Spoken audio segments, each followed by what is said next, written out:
The White House, good looking. Dad's president. Yep. Like girls. Like girls. And so here he is with Andy Warhol and Bianca Jones. Were he and Bianca getting it on? No, but there were rumors that there was a, and I'll tell you where the rumors came from. Dirk Halstead. Andy Warhol. No. No, Andy Warhol. Andy was a great guy. Yeah. He was very. He did an interview with the Georgetowner, and I'll always remember what he said. He said, "Oh, and I met David Kennerly, who's like the best photographer on the face of the planet." Sweet? I thought, "I love you, Andy." Yes. Too bad I didn't get one of his pictures. Well, too late now. He gave me one. He sent me a Maryland. Right. And what did like you do? Give it away? I sent it back because it was, it was Whoa. a valuable gift. Because you were working for the government. Yeah, I was at the like, time. I never accept anything from anybody. I wouldn't even have people buy me lunch, and that's in 1975.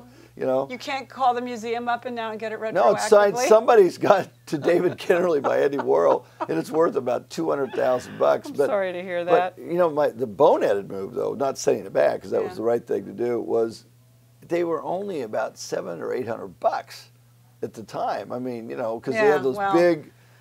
Yeah, and so anyway, in $1970. So Andy, to get back to what happened with Jack and Bianca, so Dirk Halstead, my Time magazine good buddy, was up, took some pictures of Jack and Bianca, and he said, "Why don't you just put your arms around her like this?" And he took this picture, and it just created a firestorm. Sure did. My God! And I wasn't up there. I wouldn't have probably. I love this picture too. This is Don Rumsfeld, Betty Ford, and Dick Cheney. I love it because in our modern era, there are a lot of people who can't believe that Donald Rumsfeld and Dick Cheney were ever young, affable people you might want to know. And they still are. Well, that's your opinion. That's totally my opinion, but it's also as someone who knows both of them really well. Yeah, but don't you find it interesting knowing them as well as you do, and because they weren't a whole lot older than you when this picture was taken. Cheney is 5 years older than I am. Okay, so he's just in his early 30s here. Maybe 11 years older. Okay, so he's maybe 40. He's Dick Swanson's age. Okay, well, but they're young men. Yes, indeed. He's 45. And Cheney was 35. What's interesting is you have known them all this time, and do you ever ponder their fall from grace, so to speak, and the way they are, the way Cheney, he's demonized in American culture now? When I live in Santa Monica, and I refer to Cheney as that vice president whose name shall not be mentioned. I guess you can't invite him over to the house, right? Voldemort, He's like. But what do you think of that? Do you think it's fair? Do you understand? I don't think it's fair, but it's understandable with the way things are. I mean, I do get that.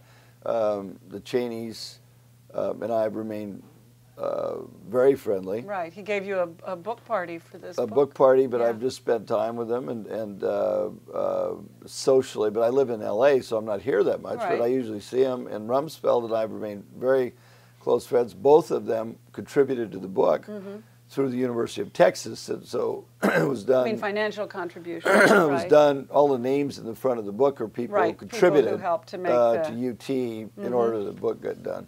Will it be an exhibition? I don't think.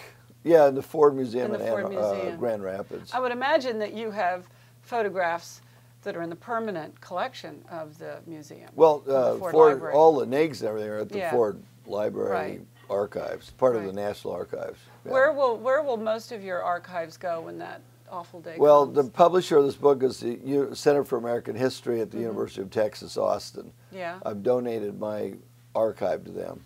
Are those the same people who have Woodward and Bernstein's papers? They're actually, it's literally the next building. It's a different center. That's but it's the same university. Yeah. Yeah. So that's. Yeah. I saw Woodward last night. They were, donated. I think they got paid for it.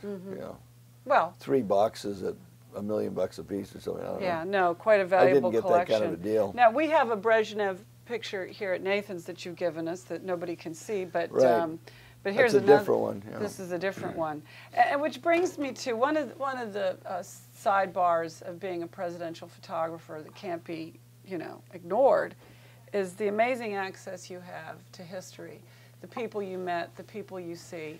I mean, I think during your watch, you were able to be in presidential meetings with Sadat, Yitzhak Yeah, Rabin, Sadat, everybody. Tito, Brezhnev, 3 leaders of China, right, at different times. Well, I mean, yeah, Deng Xiaoping in Peking right.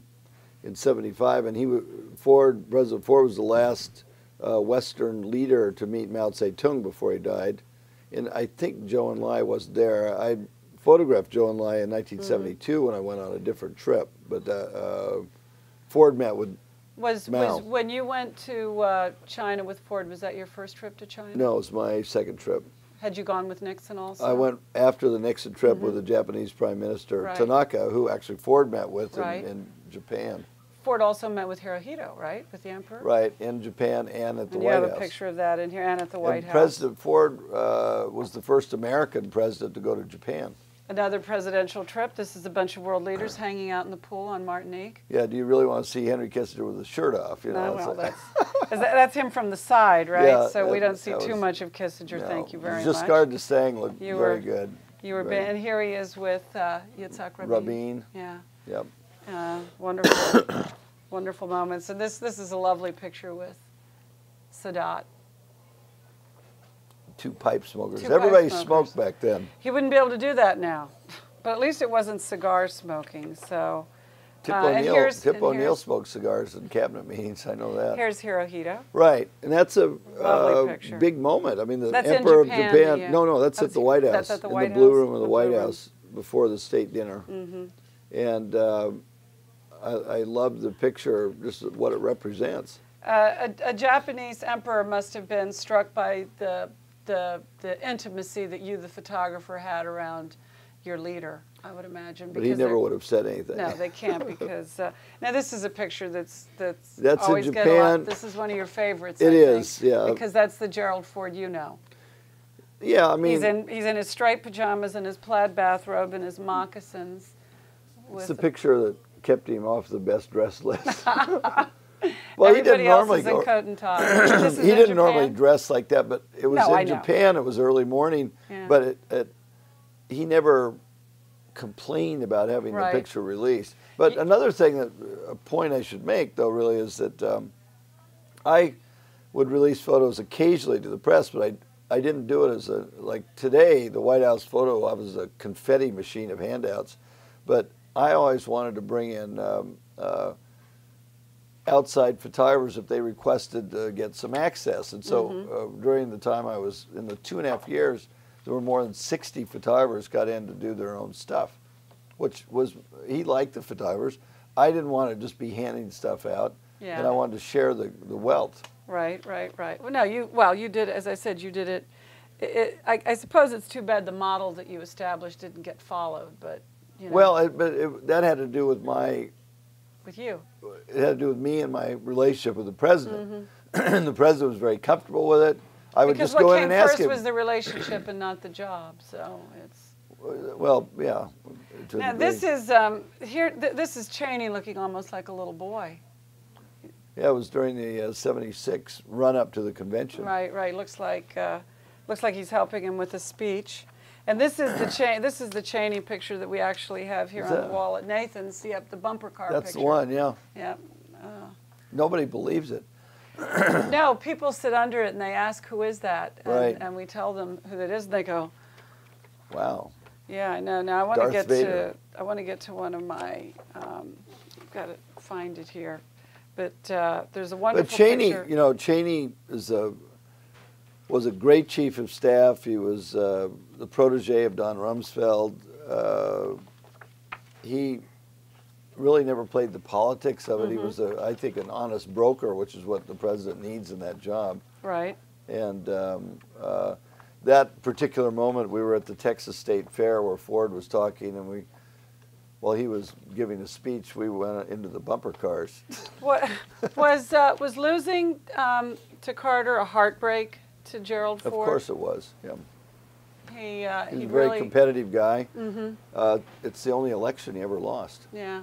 And it was a sad evening. It had gone really late. It was the closest election in U.S. history up until the 2000. Yeah.